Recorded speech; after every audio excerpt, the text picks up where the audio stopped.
The Fabulous 413 podcast is funded by the UMass 5 College Credit Union, dedicated to creating access to financial well-being for local people, businesses, and communities. Insured by NCUA, umass5.coop. The Fabulous 413 podcast is funded by Northeast Solar in Hatfield, offering personalized solar energy solutions and ongoing customer care, proudly serving communities throughout the Pioneer Valley. Northeast-solar.com. Welcome to the Fabulous 413. I'm Khalees Smith. And I'm Monty Belmonte. Later in the show, we'll drink to and for the environment at the Hitchcock Center, their Battle of the Botanicals fundraiser on Thursday night. Also, word nerd Emily Brewster keeps us abreast of the ways we're bending language to our societal whims with some new entries to their slang section. But first, we head out to East Longmeadow to meet the third-generation farmer keeping agriculture alive on his family's farm. This greenhouse was a grant through CISA 16 years ago. I just had a new top put on it. The old top got kind of wrecked. Your plastic looks pretty fresh. Yeah, I got a kid up the street here, whacked a couple golf balls down and through the plastic, so I got to fix that. And I got to replace the wood around the bottom. But other than that, it's in good shape. Time for another Local Hero Spotlight with Jennifer Kaur from CISA, or the Local Hero folks, and Neil Pomeroy from Pomeroy's Vegetable Farm in Longmeadow, or East Longmeadow. Which one are we? East Longmeadow. We got to put the East in there. Yes. You know, you're driving through the suburbia of Longmeadow, and all of a sudden, out of nowhere, pops up pretty sizable farm and farm stand. How long has this farm been here in East Longmeadow? 76 years. Wow, nice. My grandmother bought the property in 1950, and my father bought it from her. And actually, I'm third generation. I bought it from her, and my daughter lives here now with my grandchild, and we're going to keep going. Nice. You've already conscripted the grandchild. Listen, guess what you'll be doing? She's only 1.5 and she loves the dirt, so. Kids Get love to 'em eat the dirt. young. Yes. My son used to have a shirt that said "Eat more dirt" in the "Eat more kale" font. Yeah. So there you go. It's got a lot of minerals in it. It's good for you. 70 some odd years here in East Longmeadow. Do you know about what it was like when this farm was originally purchased? Was it lots of farms here that now houses have popped up around it, or? We were pretty isolated. This road had just been paved the year before my grandmother bought it, and it was pretty much a one-lane road. You never saw any trucks, you never saw too many cars, but we did a pretty good business. Mm-hmm. The family across the street, he raised sheep and pigs and just about any other kind of farm animal you can think of. Mm-hmm. And he was the animal side, and we were the produce side. That's fun. Keep them separated. Yeah. So then you got, as these houses came in, you got customers right next door and beyond. Yeah. Before this was all, this street was not here, this one wasn't here. And 2 or 3 houses across the street, that was about it. And now you've watched all of this slowly but surely pop up. Oh, yeah. It's kind of a weird feeling to see everything change so fast. Mm-hmm. What is now all the woods back there, that's where my father grew Christmas trees. Mm-hmm. And he had about 7,000 Christmas trees in. Wow. And then he finally sold a right-of-way in the back for the street to go all the way through. Mm-hmm. We were 13.5 acres then. We're down to 6.5 now. That's still pretty big. Are those 6.5 protected here? Yeah, they pretty much are, yeah. Like you don't have an official, agricultural preservation restriction? No. In fact, very recently I sold most of the farmland to another woman she's working on getting in preservation right now. Oh, cool. And she's already in court to keep it exactly the way it is right now. And the farm being the farm, the woods being the woods. And told her, I said, that's fantastic. I said, as I get older, there, hasn't been a lot I can do to keep it that way. The developments are just closing in tighter and tighter around me. Yeah, lots of pressure, I'm sure, and it's I'm imagining a very cherished parcel here for your neighbors. Yeah, it is, and it's kind of weird to see how everything keeps changing over, especially this street here. It was the older of the 2 streets. All the houses are new families now, and they're changing the houses and cutting down trees, and I said, it's kind of sad, but not much you can do. It's their property, so... You just keep growing vegetables for them. Yeah. Sorry, I'm distracted by the very cute bird in that bush. We're all Sibley all the time now. I know. To have a bird. I don't even see the bird. It's got a black head. There it goes. Yes. that you go out with an ornithologist once and then you're like, oh, what's that thing? Neil Pomeroy from Pomeroy's Vegetable Farm here in East Longmeadow, you mentioned that you sold the land to somebody who's working on agricultural preservation restrictions, and yet the potential 4th and 5th generation are living here on the farm. So talk about the relationship with you as a farmer and what you anticipate the relationship will be going forward if your family wants to continue farming. I don't see any problem with it. I haven't known these people very long, maybe about a year, but they seem to be very dedicated at it. The couple that now owns it lives right behind me here. There is a right-of-way that goes out onto that other street. They live right next to the right-of-way, and that was their idea to get it, is because they, if something happened to me, they said, well, we don't want it developed. Yeah. Have a street right next to our house. So. And do they have interest in farming it at some point or joining you? He grew up in Southwick. And he used to work for Checkies when he was a kid for years and years. And so he knows what the hard work is and all that. How much he'll do, I really don't know, because he owns a fence company too. So, Well, if you need to keep the deer out of the vegetable farm, you know who to talk to. Exactly. But the other nice thing about it is that we keep hearing from farmers about having to lease land in other places where they aren't necessarily located. So it means that if this land gets preserved as farmland, that it may be accessible to some of those other farmers who need more land to raise their crops on. Yes, absolutely. It's been farmland many years before my grandmother bought it. Are you renting the land, or I'm leasing it from them, yes, for a very small amount. It's just enough to make it so on paper they can say that it's leased and everything's legal. And yeah, that's interesting. I mean, I haven't heard of this kind of scenario before, but I'm assuming that all the parties involved, thought this was the best scenario to go with. Oh yes. Can you tell us about what you're growing here or what crops? A little bit of everything, including a lot of weeds, as you can see. We do quite a bit with cut flowers down in the front. That's all going to be flowers, especially sunflowers. I got 800-foot rows of sunflowers in now. Wow, that's amazing. That'll be incredible to see when they're all going. Where the weeds are. I started cleaning out, but that's all cantaloupes and watermelons. I do some corn. We finally got the last of the pepper plants set out this morning. So I do about 500 pepper plants and 1,000 tomatoes. Eggplants. I do a lot with summer squash, zucchini. I haven't had a lot of luck with the brassicas this year. The rodents seem to like them better. That's our problem. The woodchucks like the brassicas, and we can't grow them because they're just end up being donations to the wildlife. So what's popping for you right now? Well, you've got 2 boxes of garlic scapes here. Yeah, they just cut those this morning for me. I'm selling shelling peas. Probably the end of the week we'll start with the sugar snaps, the summer squash, and zucchinis look like they could start blossoming any day now.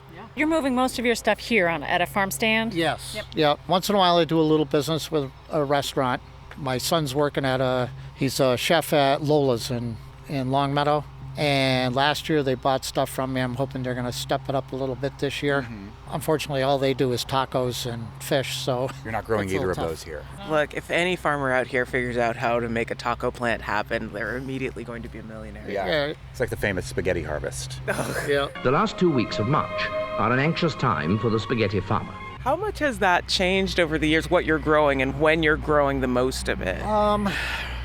If I go back to when my father was doing it, my father grew mostly tomatoes. He worked a full-time job, plus he was very involved with community activist type stuff. He had 6,000 chickens at one point. That's what this barn went all the way to the neighbor's property over there. It was 2 floors. He had 1,000 on each floor, and then there was a little building there and a little building there. Layer birds or meat birds? Layers. Wow. Yeah, he sold 50 dozen eggs a day. A day? On site, or did he take them into larger markets? We had one restaurant, and the restaurant still exists in center of East Longmeadow, Fazio's. And Mrs. Fazio used to get 25 dozen every other day from him for making pasta. Pasta, Yeah, wow. So there is a harvest of the spaghetti. Yeah. But now these dangers are over, and the spaghetti harvest goes forward. And when I was little and I was in trouble, I had to get up at 5 o'clock in the morning and go feed chickens with them. And that was dreaded. They're all starving and you got wings flying in your face and you're only this tall. Did you do a CSA at one point? Yes. I had this woman come to me and she asked me if I would be her mentor. She moved from Framingham. with her husband, and she wanted to get involved in farming. And then the second year she brought up, oh, can we do a CSA? And I said, well, I'll try it. I said, I don't know a lot about it or anything. So we did it for 5 years, and now she's got her own little farm over here on Porter Road. Wow. That's amazing, though, that you were able to mentor her into a successful farming business. That's great. Yeah. I've always been extremely interested in teaching other people. I never went to school for agriculture or anything. I learned it all through my grandfather and my father. My grandfather was very, very heavily into it, and a lot of the rest of my family. I had an uncle who grew pickles in Westfield for Jerkins. He had 1,000 acres of pickling cukes. Wow. And he would get a whole crowd of people out there when it was ready and start filling up trucks with cucumbers. You were also saying that you did a bunch of markets for a long time. You were listing off many, many markets. Yes, yeah. The downtown Civic Center one was obviously the most successful. I used to sell everything I could possibly bring down there in a truck. Load it till I couldn't fit another cherry tomato on it. And I would sell everything. I mean, there would not be anything left but a few lettuce leaves and maybe a broken watermelon or something. That was about at the it. market. Yeah, it's time to let us leave. Oh. But now, are you doing any markets? No. So everything basically is for this farm stand right up here? Yes. No CSA, and that's still working? Yeah. We do pre-orders on Facebook this time of year, and we'll set a time for them to meet me here, and they can pick it up. And how many of those folks are direct neighbors or folks that live right around here? How many people are driving here? Unfortunately, not very many. Oh. Sometimes when I do have the stand open on weekends, I get a few walk-ins. Right now, I can only think of one person that buys from me on a regular basis that's within walking distance. And then where is everybody else coming from? Mostly the other side of town. I get a lot of customers. West Longmeadow. A lot of people from Hamden, Munson, Wilbraham. And why those people, I have no idea. Yeah. But I've never understood either why I must have 500 houses within walking distance, and I never see anybody walking. I know all these people here have kids, never see any kids out in the yards. It's like the houses are just sitting there empty. I've never been able to figure that part of our society out now. Maybe your new CISA sign will help attract them to becoming a local hero to buy locally grown. Out there. Yeah. I wouldn't say I wouldn't kill to have a farm next door that I could just go to and pick up the things that I need, especially in the height of summer. But like, if there were a farm within like a walking distance, like I would go to that farm all the time. Yeah. I think a lot of people nowadays really aren't as interested in it as they should be. It's easier for them to just go on the phone and order something and have it delivered. And What keeps you interested as a farmer? I guess because I've been around it my whole life mostly. I do have kind of a passion for feeding people because I love to cook too. I'll cook for any party anytime. That's so great. What's on the menu for today? I don't know yet.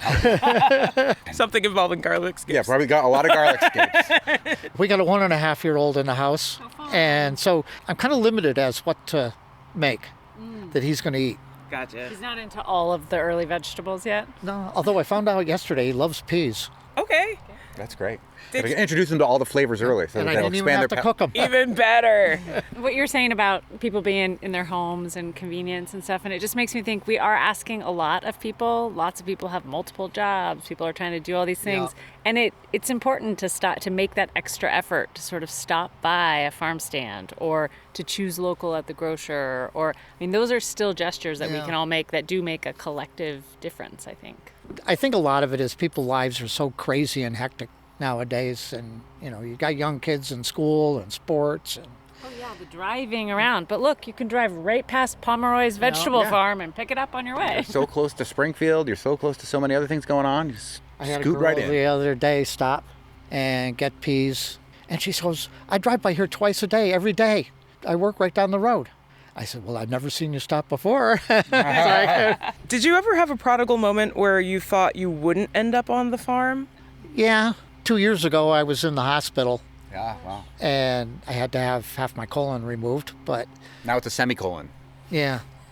Does he always come up with Yeah. these smart-ass jokes? 100% of the It's time. always Not even just for the radio, like literally all the time. Yeah. That's a major setback for a Yeah. physical, a livelihood that requires your body.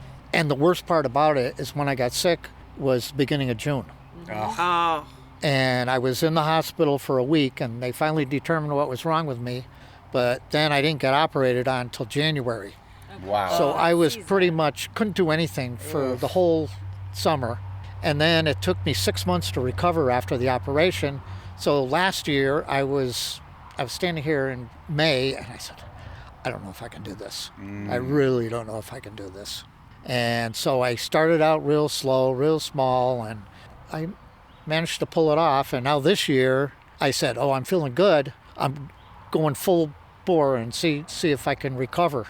And we're doing all right. I've got 4 volunteers, real good ones. They were here this morning, and we set out another 500 plants, so that was a good start. And it makes me feel good to see all that stuff in the ground finally. And Yeah. Yeah, and I bet those volunteers are buoying creates a social component. oh, yeah. And even one of the ladies said to me today, she says, this is so much fun. And I said, why? She goes, I only come once a week, but just to come and see everything doubled in size from the week before. I said, well, I never really thought of it that way because I'm here every day. Yeah. But it's also great, given that health scare, that you have like a plan for this land and for your family and for the other family over there that's purchasing the absolutely. land, and you working together to keep this as a resource here in East Longmeadow. Yeah. I know, my daughter wants to stay the same. I think she plans on staying living here.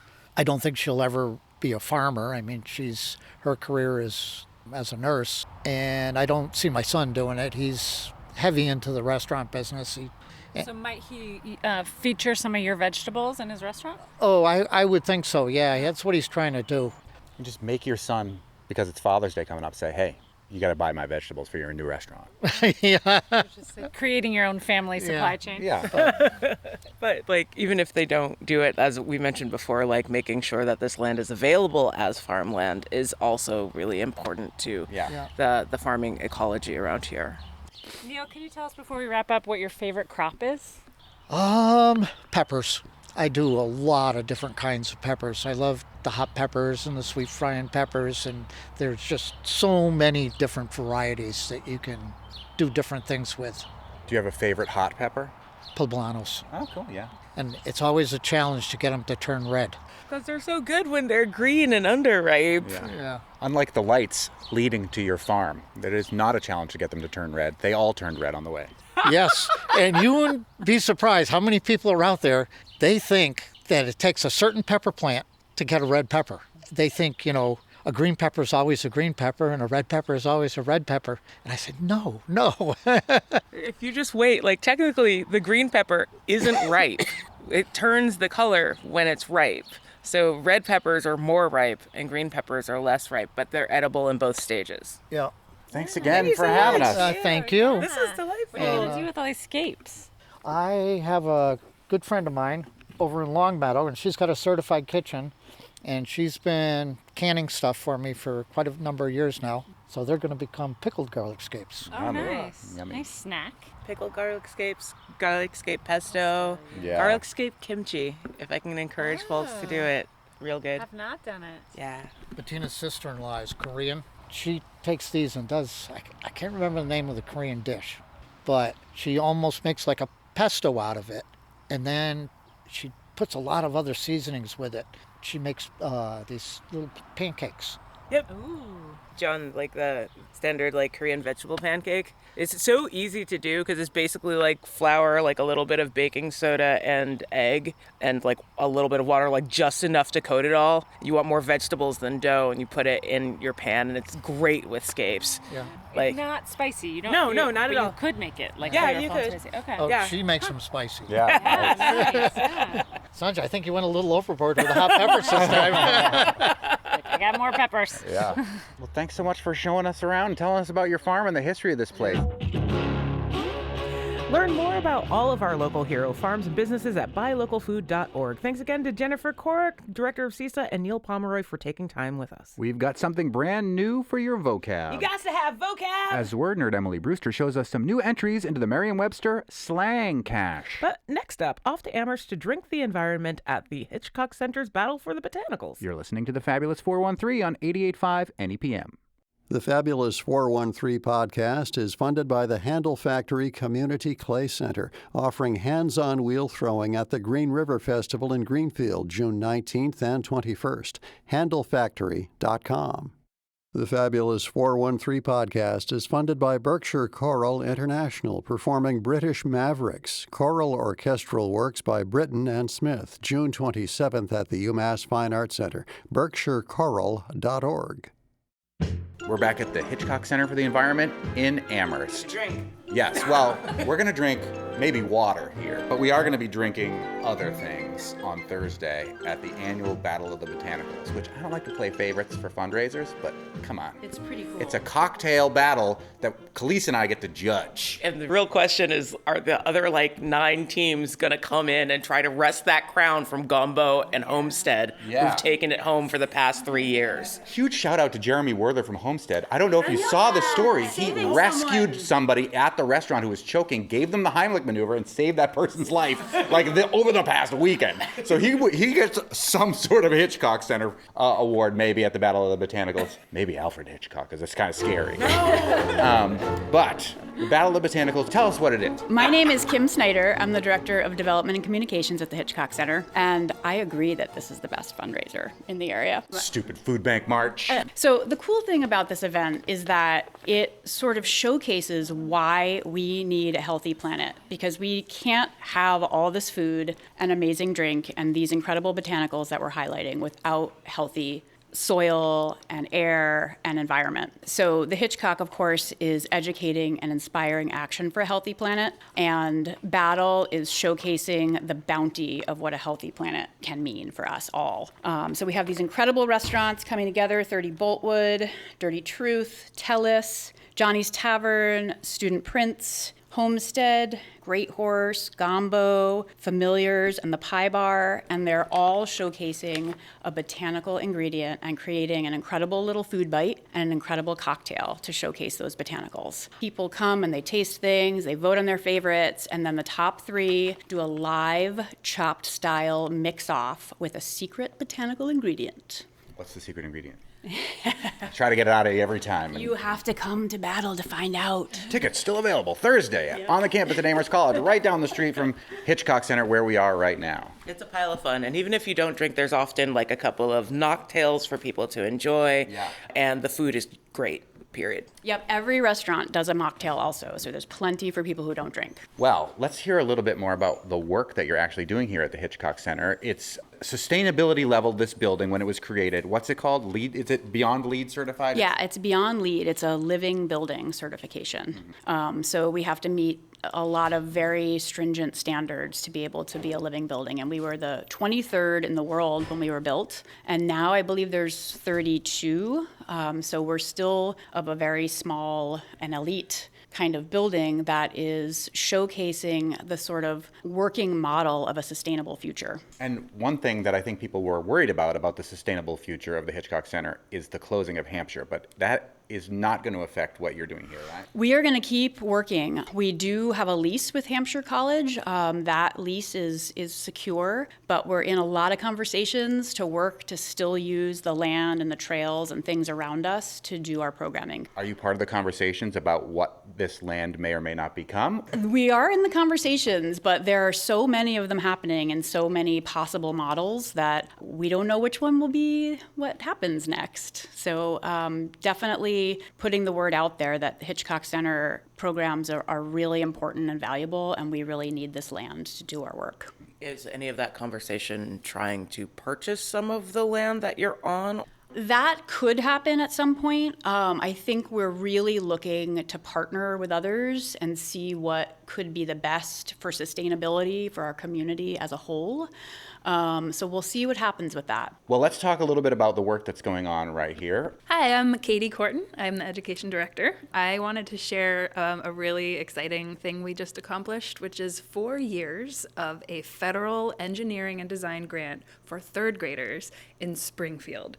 We are celebrating because for the past 4 years, our education team has been going into Springfield public schools, into just about all of them, to see third graders in particular, to build their sense of STEM identity, which is basically like, could I be a scientist? Could I solve problems and be inventive for the future and meet the challenges of climate change? And could I pitch in and help? So that is what we're trying to cultivate with third graders in particular. And so for the past 4 years, we've been sending one educator into third grade classrooms to do 4 engineering and design challenges. And I am excited to show you one of them today, after maybe reminding you a little bit about how water is collected on the roof of our building. Want to head outside? Sure.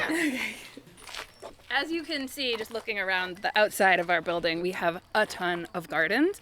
We also have a really cool play area where kids can fill buckets of water themselves from our rain barrels. And so I want to show you a rain barrel over here. Every third grader in Springfield does come on a field trip to the Hitchcock Center as the culmination of their engineering and design series. And so we show them the shape of our roof. We have right here our bike shed, which is sort of this roof over an area where you can park your bike if you bike to the Hitchcock Center. This roof is intentionally built in a V shape. And so we talk to the kids about, what do you think happens when the water falls on the roof? And they see how it collects here in the valley of the V, and it goes down into this gutter and then into this awesome rain barrel. And is this water clean enough to drink? You know, we talk about that with the kids. No, not this water. This water doesn't get filtered. It has germs and stuff in it, but we can fill it down here with this spigot that kids can manipulate and open and close. They can fill buckets. They can water our plants. So can our gardeners, by the way. We kind of walk them through the process of like, we did this on purpose. The things that we did when we built this building are on purpose. And rainwater collection is a huge common theme of what's happening in this living building. So let's head inside and I'll show you how water enters our building for actual filtration and consumption on site. Back into the Hitchcock Center. Thank you. In this space, this is sort of a hallway that connects the two wings. It's called the Ecotone, and this is a place we stop on every tour with third graders and adults alike to talk about how unique the water at the Hitchcock Center is.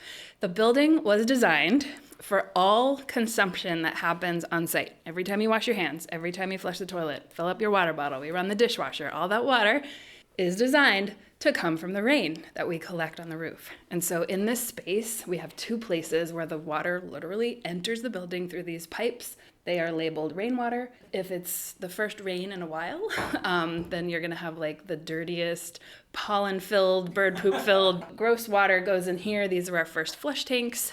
These are big, like 5-foot high tanks. Yeah, 4 large tanks that in a rainstorm you can come in here and you can hear them actively filling. Haven't been too many of those days lately. Yeah. We did not have to build these. Most living buildings around the world aren't necessarily education centers, but we are an education center. We want people to walk in and interact with how our building works. It's literally a teaching tool. But what this represents is the first 1/16 of an inch of rain, and it's really, you know, it's going to be the dirtiest water. We're not going to bother cleaning that. We kind of think of it as like a flush of water that collects here and then eventually goes back out into the hillside, into the water table. But then the subsequent water that's falling is going to go into this tube right here, which says to reservoir. And I always kind of use that as a vocab word for the kids. What's a reservoir? It's French. Yeah, exactly. But it's important to all of us. We all need drinking water, and sometimes our drinking water comes from a well. Sometimes it comes from a city lake that gets treated. And that's true for the Springfield kids. And so we talk about how a reservoir is basically a drinking water supply. At the Hitchcock Center, it's not a lake. It is an underground tank located just over here in this yard. That rock over there is actually a fake plastic rock covering up a kind of an access grate to a 6,000 gallon tank of water. And it is full of rainwater right now. That 6,000 gallons is enough to get this facility through a 3-month drought. How low has it gotten in this drought? Well, so this water system hasn't been operational in the 10 years we've been here. So when we give the tour, we're really transparent with people. We talk about how it's supposed to work, but actually it's not operational. And we've had a few engineering issues that have sort of been obstacles to getting this rainwater filtered and clean enough and healthy enough for people to drink. So The water that we've been using for the past 10 years is Town of Amherst water. And we are going to tell you about kind of the problems that we encountered with, our filtration system and how we're working on repairing them now. Well, before we see what the kids have done. Let's go down to the basement. Yeah. My name is Barb. I'm the office manager and kind of operations person. I do a little of everything. Every radio station has a Barb, and so it's good that the Hitchcock Center has a Barb too. NEPM doesn't have a bar. Yeah, we don't call her Barb. We call her Kara. All right, so now we're in the basement of the Hitchcock Center. It looks a little different than they did last time you were down here. Oh, yeah. So we've partnered with the University of Massachusetts Amherst and a couple of wonderful professors and classrooms there to redesign our water system. So when we first started, we identified some problems pretty quickly. The first thing was the pump that was over here was massive. And so every time it would come on, it would pump a ton of water. Mm-hmm. And what that does is it causes turbidity in the water flow, which is a big problem. So we had to solve for turbidity. We had to solve for the amount of water being pumped. We use a lot of active carbon filtration, which works well, and we continue to do. Mm-hmm. It's like your Brita filter, right? Yeah, exactly. Only at a massive level, right? I'll just pause here quickly to say, and to tie it into the Battle of the Botanicals, which is this Thursday, professional drinker and former sportscaster Scott Cohen claims you can get any crappy vodka in the world and run it 3 times through a Brita filter, and it's as good as any other vodka. Drinkable. Ready to use as a base to turn into other things. Yeah, like if you're making a cocktail for the Battle of the Botanicals this Thursday, Amherst College, benefit for Hitchcock Center. Oh, say, continue with your... So going to remember that. We also have updated, this is a UV filter. It's very new. It's new technology. So when we installed the system 10 years ago, the old filters are sitting over here in the corner, and you can see the difference in size, right? It is literally half the size. Exactly. So the specs on this filter say that it will get to a purity standard that we need to make this water drinkable. We're testing it. We want to see if that's true. Mm-hmm. So what you're looking at now is these huge tanks. We're going to fill this with water from our reservoir. We're going to pump it. This is an interval pump. So it'll pump when you turn on a tap, it'll know to pump. We're actually going to change that up a little in that we're going to pump continuously so that we don't want standing water at any point in the system, right? Because if you have standing water, then what you have happens? Bacteria, probably. You got it. We're just going to keep pumping in a circle. We're going to add about 150 feet of copper coil. And then we're just going to test the supply side of our water system. We're going to see, does it work? And the lovely professors and students at UMass Amherst are going to be the ones that are coming in like once a week, and they're going to draw samples from different points in the system. And we're going to see how it goes. So 6 months, 8 months down the road, if we have a water system that works, we'll finish up and go ahead and connect. Here's hoping you have a good Christmas present then. Yeah. I mean, it's been 10 years in the making, and the vision of the Hitchcock Center to be able to do this. Has it been town officials or health inspectors that have said you're not ready for this yet? Or is it internally you saying we're not ready for this So yet? no, it's U.S. standard that you have to meet a purity standard, right? If you're going to have drinking water, which we all want. We came super close, but we couldn't quite get there. We kind of failed spectacularly. Good way to learn. It's an awesome way to learn. So we've been working the problem. Failure is the only way to learn. Exactly. Barb did in her PhD dissertation. I did. So that's kind of what I like to study is failure. So one of the things that we've done is we've worked the problem, right? So have you ever seen The Martian? Yes. Okay. Super cool movie, right? You got to work the problem, and that's what we've been doing. So we think we're there. What does it mean? If we actually pull this off, which would be so cool, it could help change the water standard, not only in Massachusetts, but in the U.S. That's pretty good, going from spectacular failure to working the problem to coming up with a reasonable solution. And it's an affordable solution, which is kind of cool. Do you think this could be replicated in people's homes? We're talking more about water systems, right? Like if you have a community that needs to capture rainwater, could this work? Yeah. Thinking about what you do here and thinking about like how it gets implemented and how things like this are even more necessary in urban settings than in rural ones. Like, I think that's more of what this leans towards. Like, if you have a city that happens to be extra wet, if you have a apartment building that is able to collect its water and keep the water at least as part of the supply so that it's not either not drawing as much from the city supply or keeping an internal system, that is good for the city itself, period. Well, maybe the best way to make it happen is to teach third graders how to build these types of systems. Yeah. And that is what you've been doing, education director here, Katie. Let's go look at their stuff. It's actually so fun to give a tour and to say to third graders, and we didn't get it right the first time. We messed up here, here, and here. And so now we're working on fixing it. And then we'll go upstairs and we'll do a hands-on engineering and design challenge where they have to build something and it might not work the first time. Mm-hmm. And so we are trying to educate like a realistic engineering and growth mindset. You gonna show us what they've done? Yeah, let's go upstairs. Back upstairs in the Hitchcock Center. Getting our Hitchcock steps in. All 39 of them? Yeah. You're welcome. Is your name Hanny? No. Are you coming into tea, sir? I'll right along. So this is one of our classrooms. We call it the Rachel Room. It was named after Rachel Carson, an environmental hero of ours. Our most popular engineering and design challenge that we do with third graders, but seriously, I've done it with college students and adults as well, is our rainwater capture design challenge. In this challenge, people in teams have to design a roof for a house that will capture and collect and store 1 cup of water. So everybody gets this dish basin that we've drawn. Everyone gets a bucket house. Exactly. This is a dish basin that we drew windows and doors on. This is the house. Everyone gets the same size and shape, and this is the part that they manipulate. It's just a rectangle of poster board that we've cut out to fit over the dish basin house. And in the teams, the kids have to manipulate this piece of cardstock to basically direct and collect 1 cup. So here's my measuring cup full of 1 cup of water. At the end of the design challenge, we really pour this cup on. I have a cool little tin can with holes in it to make it really look like rain falling on the roof. You can see like it kind of sprinkles nicely like rain on the roof like that. So the kids are given 45 minutes to design and plan what their roof is going to look like, and then they have to build it. And this is the engineering and design process right here.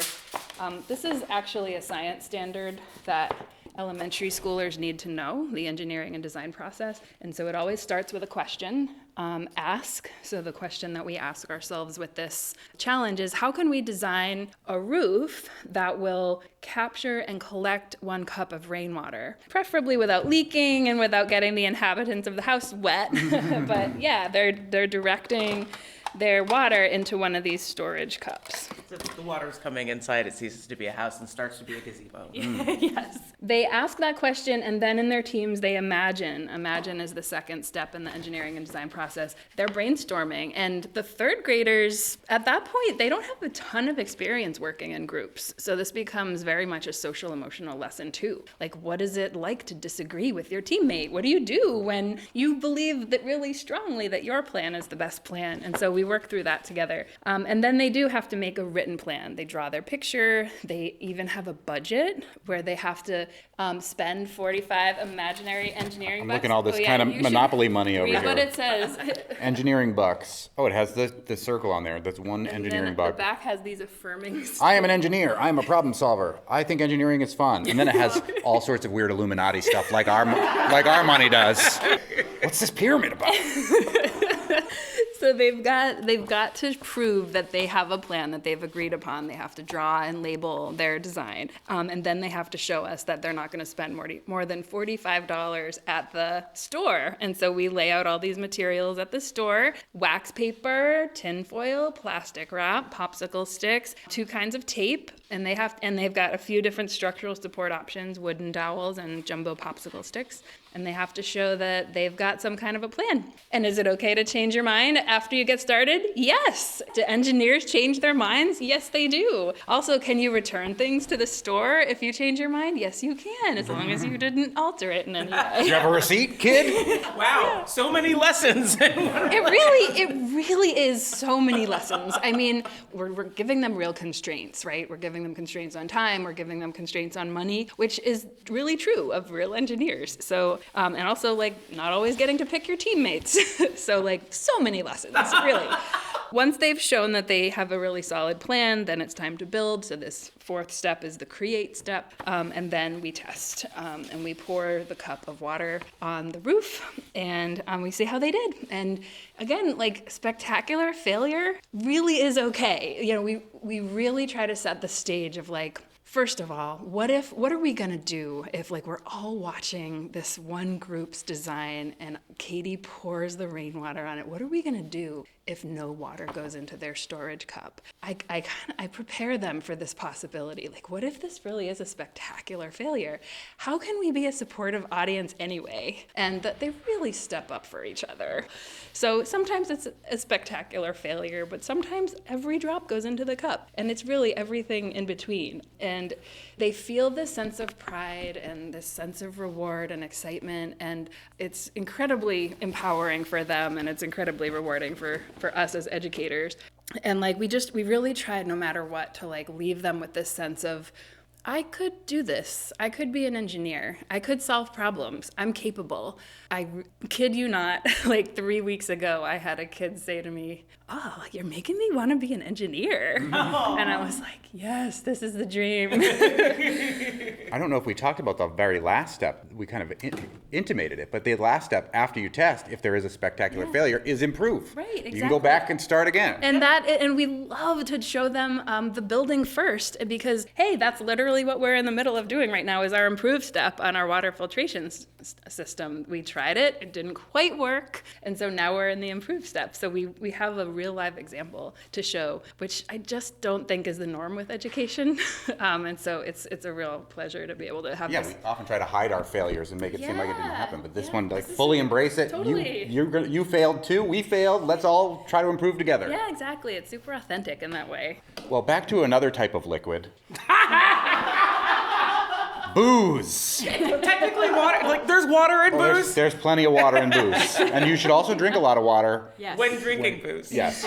Hydration is our salvation. Kim, talk to us more about the Battle of the Botanicals. It's this Thursday. Tickets are still available, right? Tickets are still available, yep. HitchcockCenter.org, you can get your tickets. There may even still be some tickets at the door if you decide last minute you want to join us, because it is really fun. We've had people say, this is the most fun event I've been to. It's just a really unique experience to get to see bartenders in action on the spot in this fun, competitive setting. The food is really, really good. Yep, always is. You vote on the food, you vote on the drink. Yep. And I wish there were a category for pairing. Ah, yeah, that's interesting. Since I've been kindly asked to be a part of this, there's some things that I thought where like the drink was awesome, and other places where I thought the food was awesome, and then some places where they really made them go together. And it's a totally different thing to look at that aspect of it too. We don't need to reveal the secret botanical for the finals round, but do you know of some of the botanicals that are going to be used already? Yes, there's going to be a chili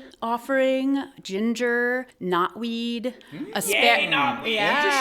asparagus. Lots of really cool things are going to be offered. Do you wait until you know what everybody is using before you choose your final round ingredient? The mystery one, yes. There's no overlap and people can't use the thing that they already did? That's right. Yep. And we also look back at the last few years to make sure that competitors haven't used that ingredient so they don't automatically have something in their head. Which means we're not going to get lavender. Right. You are not. I'm still convinced one of these years it's going to be marijuana. I thought the year that it was legalized during the Battle of the Botanicals, like, they're going to use marijuana. I don't like. Well, there's only one way to find out, and it's this Thursday on the campus of Amherst College, right down the street from the Hitchcock Center for the Battle of the Botanicals. So in addition to this incredibly fun event, you are supporting this organization that is teaching kids how to be curious problem solvers and address challenging problems of our day and address climate change. So you are supporting something incredibly valuable.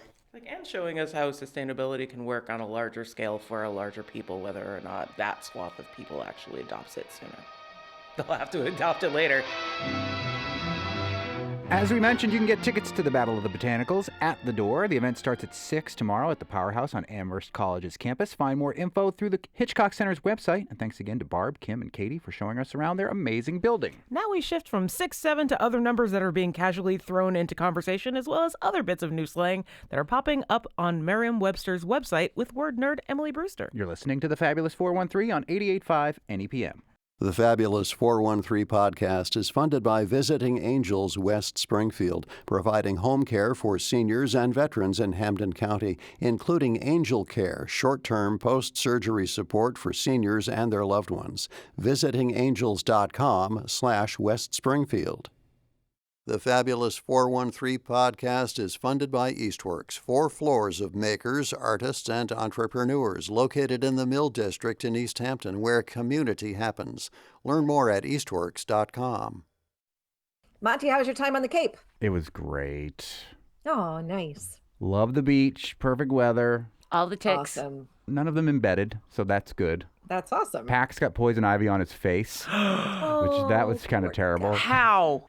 Around the campground, Okay. there was literally 147 people from Western Mass went to Nickerson State Park for various lengths of time on the same week. It's spawning season. That's what you do at this time of year. And many of the kids at night run around the campground playing what they were calling the night game, which is like hide and seek in the dark. And what my thought is, it's so hard to tell what's poison ivy when it's dark, especially if you're really a competitive the night game player and probably brushed his face against poison ivy at some point during that time. Fair enough. Other than that, it was good. How was your week? Hot. Yeah, way hotter here. It was like very nice on the Cape. Being close to the water really, really helps. Yes, and I was in Brewster, Emily Brewster, so where better to be? How nice. Yeah, your family's town. I don't think there's any relation to that group. Oh, well. I mean, there probably is. But Emily Brewster, resident Worcester from Merriam-Webster, our dictionary in Springfield. You had an excellent Pride-related conversation with Khalees last week that I missed out on. It was awesome. Peter Sokolowski Jazz at 8 came specifically to tell me yesterday how great it was, and I was like, I wasn't even there, man. But thank you. I'm glad it went well for everybody. But this week, we are going to talk about new slang. No, not the Shins song. That's what I immediately thought. But real, actual new slang that the kids are using. Maybe new slang and the curse of this town. Maybe some of the hundreds of kids that were getting poison ivy in the face around the Cape. I didn't hear any new slang that I didn't recognize, I don't think. But let's talk about your new slang, Emily Brewster. What do you got? these are terms that have been recently posted to the slang section of Merriam-Webster.com, which again is a new section of the Merriam-Webster.com dictionary where we address words that are not really yet fully established in the English language, but that are making inroads and are broadly enough used that that we're taking note of them. And some of them have a very good chance of eventually becoming fully established in the dictionary and then at some point getting into the actual book. No longer slang at that point. No. Still slang. I mean, sometimes no longer slang, but a word can stay slang and just become so widely established that it's, we do enter slang words in the full-on regular Merriam-Webster.com dictionary. What are some of the new slang? I really like this one. Do you ever talk to people and refer to them as chat, like a group of people? Like a group chat? Yeah, like listen, chat. Here's what we're going to do now. Yes. Oh, I would say Khalees has entered the chat. Yeah, but then there's that whole adage where if you are using a definite article with a thing, you don't understand it and probably shouldn't be using it that way. Maybe. There is a literal show on Nessun called Boston Has Entered the Chat. That's the origin of it. But people will now address chat. Examples we have like, chat, are you feeling my Pokemon X team? Yes. Chat, how are we today in America? It's a way of addressing everybody who you're connected with in a particular environment on social media. That's kind of beautiful. I have an actual text thread group chat with all the kids I grew up with in my old neighborhood. And we have a different name for ourselves that sounds like something bad, but isn't. But I won't say it on the radio to save our good buddy Tony Dunn a little bit of agita. But maybe I will call them chat in the future. Yeah, we have the fam chat and the sisters chat for my family. Now you can say, chat, what should we do this weekend? And you'll be hip. Although with them, I probably just go, fam, what's up? Fam. In the club, we all fam.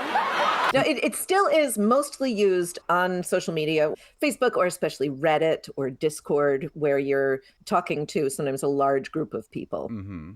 or your followers on TikTok or whatever. Chat, what do you think of this one? I'm going to start using that. Yeah, I think it's a cute one. What's some more fun slang?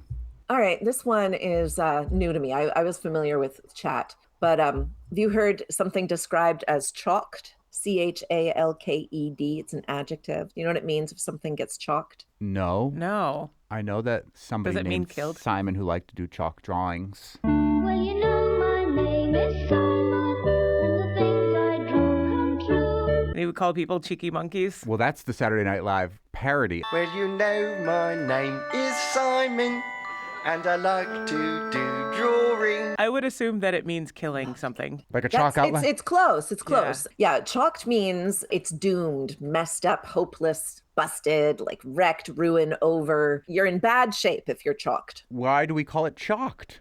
Well, the theory is that it's credited to the game Call of Duty, which is, a series of first-person shooter games. Apparently, chalked in that game is when a situation is insurmountable and nearing a finite end. And the idea is that you chalk one up. Uh-huh. I like that it comes from Call of Duty. I like that when video games influence the culture in this way. One of my favorite 60-second documentaries is about a grandma who's really good at Call of Duty. Michelle Tactical Grandma Statham. Down one? I down the one in the window? Down the one on the roof? So who the hell is this head-clicking 56-year-old golden girl? I have to bring this up because Khalees brought up the Call of Duty documentary. We should call it Call of Dottie, which is your children's grandmother's name. Call of Dottie sounds like a very different game. And here's the other weird thing. Dottie called NEPM's membership, and we called her back, and Walter upstairs heard my voice on her outgoing message on her phone because she won it in some fundraising thing. And so if you call Dottie, you hear me if she doesn't pick up. So you're the Call of Dottie. I'm the Call of Dottie. It is always strange to hear your voice when I call my mother-in-law and she doesn't answer, right? Like, I mean, I know it now. I expect to hear it there, but there you are. Monty is the Call of Dottie. Wow. And this part of it is chalked. I think so. Yeah. I think it's chalked. Yeah. So this chalked in this use goes back to the mid 2000s. So it's, it's like 20 years old at this point. It's more recently moving beyond the Call of Duty, but now you can say, oh yeah, that's chalked. What's some more of our slang? Have you ever feared that you are maybe entering a flop era? It'll never happen to you. I don't know what that means, so I don't know. I mean, I think of flop houses, which I hope I never to enter into that era because that's usually on some sort of opioid, God forbid. No, think more of a movie that's a flop. Okay, where we just bomb. Yeah. Well, a flop is something that fails to succeed, right? Something that does very poorly. And if you're in a flop era, it means that you're in this period of time in which you're experiencing diminished success or popularity or cultural relevance. I think every time you're over middle age, you've descended into era? the flop era, right? So not necessarily. Well, I don't necessarily think that. But every day I think this isn't going to ever be better than it is today. It's only going to be worse. Wow. Sort of like the Carnegie Library in Montague. It's never going to be better than it is today. It's never going to be cheaper to build a new library in Montague, or at least that's what I've seen on some signs. So maybe now is to not enter the flop era of the Carnegie Library, to let it go and to enter a new era altogether. Or so I've seen so other people say. This idea that a building could be in its flop era, which is when it's diminished. And it might cost more money when to a building rescue is in its it. flop era, it usually does actually flop. Yeah, when it costs more money to rescue it than it does to build a new building, then that building would be considered in its flop era.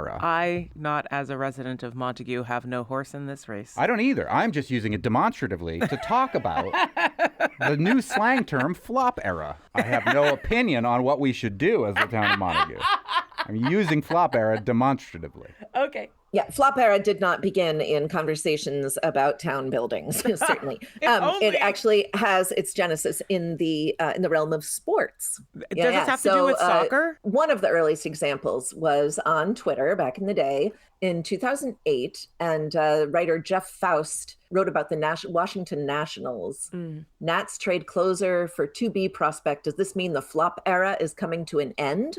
So this is the other thing about a flop era. You can emerge from it. So you can be in a period of decline or a period of time where things are not going well and you're not succeeding at what you want to do. And then you can emerge from your flop era. Yeah, so the Nationals team can emerge from the flop era, but individual players especially if we're talking about soccer in the World Cup. I mean, Ronaldo, this is his last World Cup. He's 40-something years old. He probably falls down a lot to fake injuries like all those soccer players do. Flop era. Sorry, Ronaldo fans. A lot of acting on that field. It depends on the game. The flop era also makes me think of the Taylor Swift Eras tour. Like the word era is doing more these days than it used to do. Younger generations are now using the term era to identify a period of time in which they have like all kinds of things, like this is my home cooked meals era or something. People may not be as versed with the language of lengths of time that are longer than like, say moments or minutes. And so era is short, sweet, and right there. Yeah. And I do think like the fact that it's acknowledging a temporariness, a temporary quality. Like I'm not committing to doing this for the rest of my life. This is just my era for this. I think there's something wise about not identifying yourself as entering a stage that is then considered being, forever completely static. Flop. It's just your era. Era. Do you know the insult or do you know the descriptor chopped? Did we talk about that one before? Yes. We talked about chopped, right? It's not a very nice term. Chopped just means basically unattractive, right? But this word has now been expanded, playfully, I would say, to choppelganger. So is it like the uglier version of you? Or someone might tell you that you are the uglier version of like a celebrity or something. You're their choppelganger. Right. Yeah. Or if yeah. somebody's going for a look that they saw somewhere else and just fails. Yeah, maybe. But it's more like you see somebody and you're like, oh, you're Christian Bale's choppelganger. I swear to God. Swear to me. I'm Pitbull's choppelganger. Mr. Worldwide. Yeah, a little bit. The mayor of Holyoke always calls me Mr. Worldwide whenever he sees me. Oh. Yeah. But he hasn't yet said that you're a less attractive version. No. I assume. I'm just adding that. You may think of yourself as being the choppelganger. Pitbull's choppelganger. Does somebody say you look like somebody, Emily Brewster? Not necessarily a choppelganger, but like a celebrity that people say you look like all the time? No, I don't get that. I not infrequently have people say that I look like someone else they know, but not a famous person. Gotcha. How about you, Khalees? Nope. Do you have a celebrity lookalike? Nope. I used to have an in-town lookalike. Only really funny because I didn't meet them until we no longer looked like exactly alike. But once I did see them in public when we did really look alike, and I'm like, oh, I get it. We do really look alike. Yeah. Sometimes you just have to accept it. Like, damn, I do. Yeah, I see how people could confuse the two of us. My partner at the time confused us. Would confuse us on the streets of Northampton. Oh, that's big. Yeah. I also don't know if I should bring up at this point that because I am Black in this area, I was mistaken for a lot of people I didn't look like. Yeah. Still am sometimes. Although having my face on the side of a bus has stopped that mostly.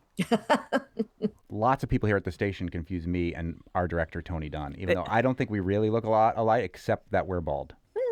I do have a friend who, after we met, she told me that somebody had recently seen her on the street and asked her if she was the word nerd. Oh, wow. So I don't know if it was that they heard her speaking and they thought her voice sounded like mine, or if they had an idea of what I looked like and she was it.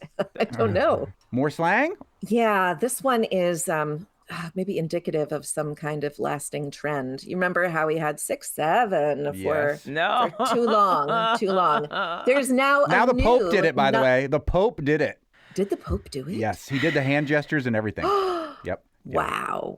It's getting in the dictionary. Man, like HBO definitely got it right when they predicted all these things with the American Pope, and he's kind of doing them. Yep. What's the new one? Well, we'll see if the Pope does this one. The new one is, again, a numeric, nonsensical expression, 41.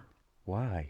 Nobody knows. It was adopted late 2025. So this is very, very new by younger teenagers. Yeah, they just 41. They're so close to perfection. Are they in their flop era? Yeah, right.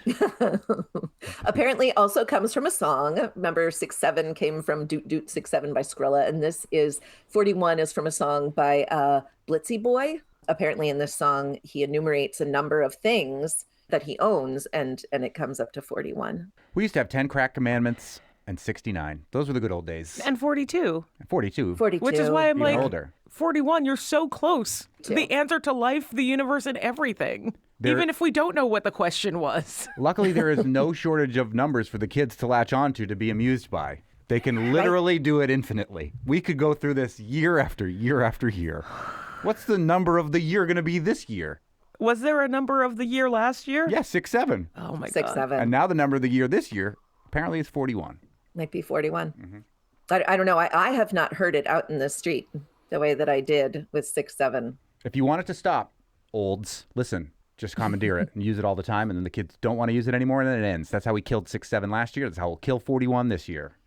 Okay, that's a plan, I guess. Yep. I mean, I don't know. Why do That's we the want to plan. kill it? It's a perfectly good number. Kids aren't allowed to have fun unless it's the same fun we had, like running around and getting poison ivy on your face. Wow.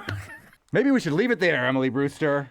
Yeah, let's leave it there. There's no shortage of slang, and there's now part of the Merriam-Webster online dictionary that is slang. If you just Google Merriam-Webster slang, it'll bring it right up, and you can see all the trending words that you've got there that you're looking at. Very fun. There's a tab along the top of the website, so merriam-webster.com. You can find slang kind of upper right.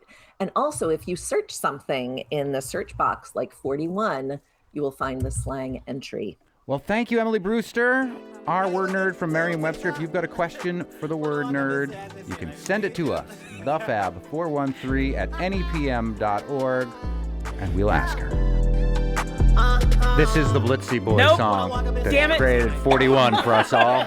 You're welcome, America. No one's welcome. On the next Fabulous 413, we'll continue our exploration into the colors of the nation's 250th with Northampton's Professor Usman Power Green and a look at Crispus Attucks. And we'll hear from the Ujima singers in Indy who are helming a Juneteenth celebration at the Iron Horse in Northampton. And U.S. Congressman Jim McGovern joins us for McGoverning with McGovern. Got a question for the congressman? Email thefab413@nepm.org. I'm Monty Belmonte. I'm Khalif Smith. We'll talk to you tomorrow on the Fabulous 413.